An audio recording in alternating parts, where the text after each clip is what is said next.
Hello, Michael Balesta here with you for Cleveland Indians recaps as well as the upcoming schedule thanks to the MLB At Bat app. Cleveland was trying to continue their hot streak last Tuesday against the Kansas City Royals after beating them the night before. Glenn Sparkman and Shane Bieber were on the hill in Northeast Ohio.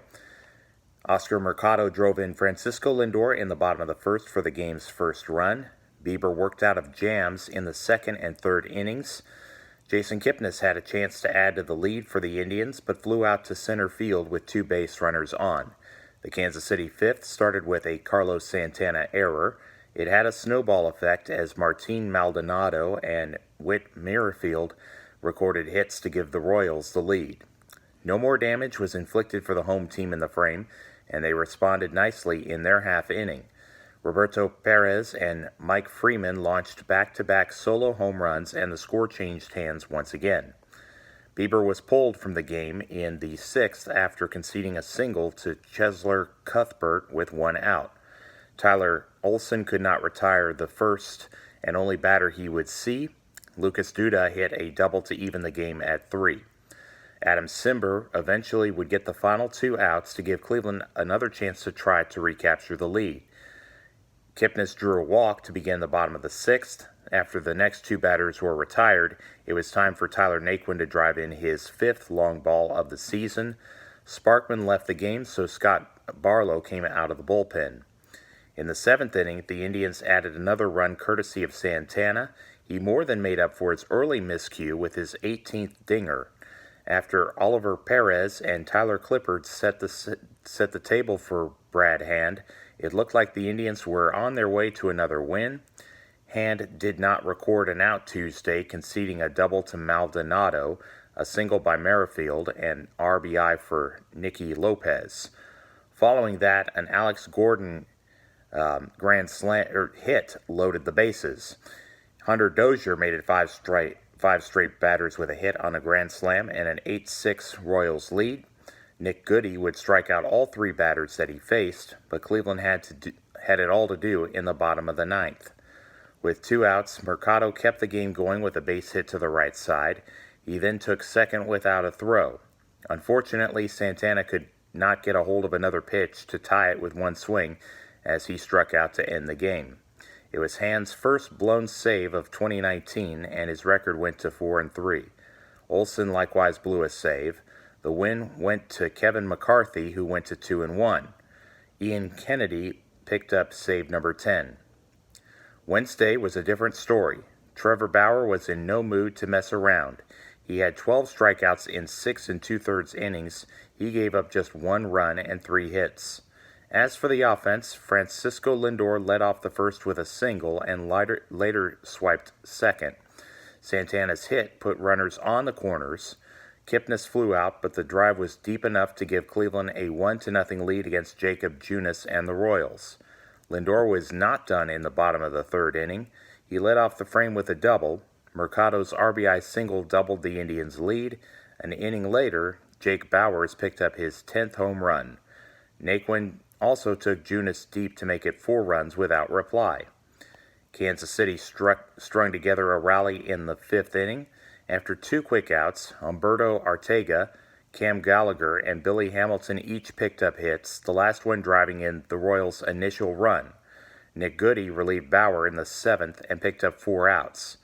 Then, in the bottom of the 8th, Kipnis and Jose Ramirez reached base. Jake Bauers grounded into a force play at second, but then Jordan Luplow pinch hit for Bobby Bradley. The decision paid off for the Indians. His RBI single made it 5-1. As it turned out, the run was important. The Royals threatened to ruin another Cleveland 9th-inning lead. Nick Whitgren came in and struck out Jorge Soler. Lucas Duda drove the ball out to right field for the second run by the visitors. Arteaga got his first double of the year. It prompted Kansas City to have Alex Gordon hit for Gallagher. The move worked as Gordon singled to the left side to make the score 5-3. Whitgren remained calm, knowing that the tying run was batting. He sat down Billy Hamilton and Merrifield, giving Cleveland the win in the rubber match.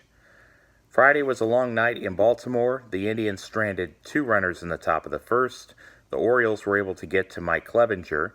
Jonathan Villar walked to lead off the home half inning. 3 batters later, Chance Sisco hit the ball out of the park. Clevenger lost Anthony Santander and Rio Ruiz and was punished for it thanks to Hanser Alberto's extra base hit. The home team was relentless, adding 4 more runs in the second, and Stevie Wilkerson and Villar added to the hit parade. Wilkerson was the 5th Baltimore run scored after Dwight Smith Jr.'s sacrifice fly. Sisco's run batted in knocked Clevenger out of the game for Tyler Olson. It did not stop Santander from launching a 2-run homer, and the game was out of reach early.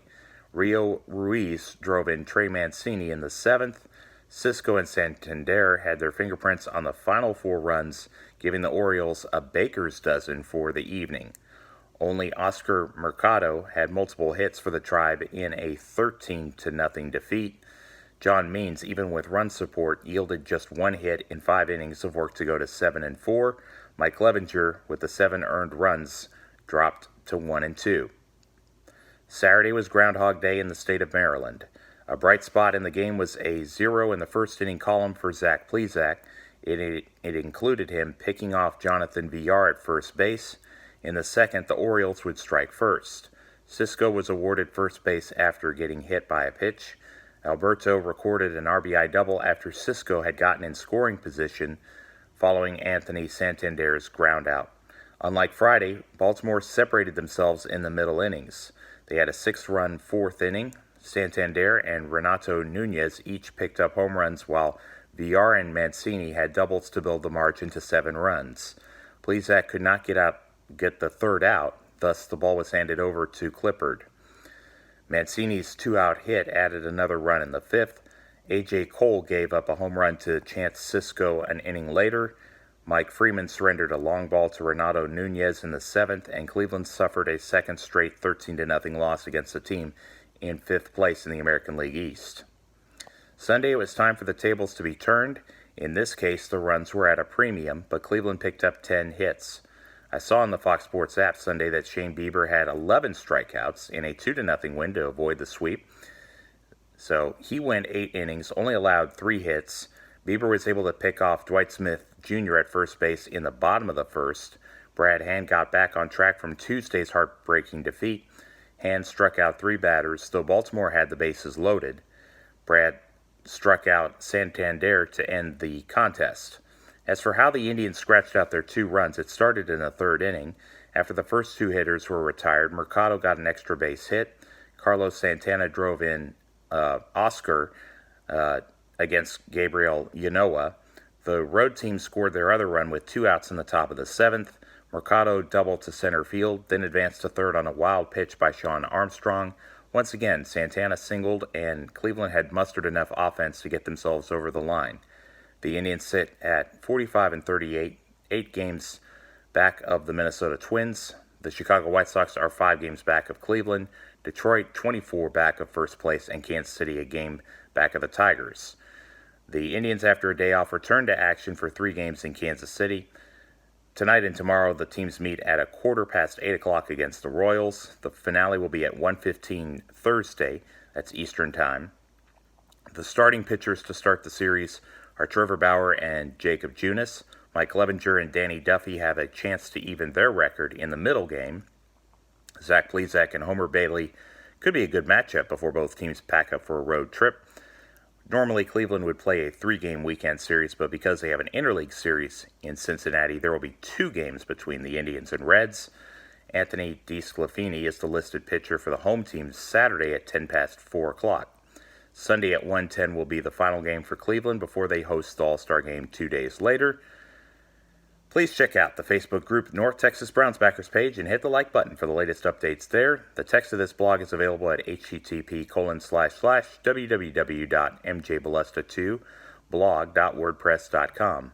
I'm on Twitter at mjbalesta2, on Facebook at Michael Balesta, and on Instagram at mjbalesta2. Archive videos on YouTube can be found by searching Michael Balesta Roman numeral 2. If you could, I would love your feedback on the comments section, and if you like what you see, please hit the like and subscribe buttons. Thank you so much. May you have a great and blessed day, and thank you for watching. God bless.